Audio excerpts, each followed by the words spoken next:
Iran Saudi अरब के रिश्तों में अब एक नया मोड़ आ गया है। सऊदी क्राउन प्रिंस ने हाल ही में इजरायल के साथ कशीदगी के दौरान ईरान की जोरदार हिमायत की है। ये पेशरफ्त सऊदी अरब के चीफ ऑफ स्टाफ की तेहरान में ईरानी दिफाई दस्तों के चीफ ऑफ स्टाफ के साथ बातचीत के एक दिन बाद हुई है।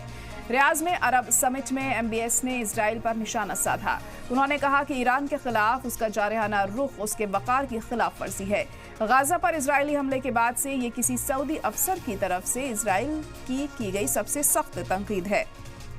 उन्होंने इजरायल पर गाजा और लेबनान में कत्लेआम का भी इल्जाम लगाया। अरब इस्लामिक समिट में क्राउन प्रिंस मोहम्मद बिन सलमान ने कहा है कि सऊदी अरब भाई की तरह फिलिस्तीनी लोगों के खिलाफ किए गए इजरायल के कत्लेआम की मजम्मत करता है और इसे वाज़ेह तौर पर कबूल नहीं करता है।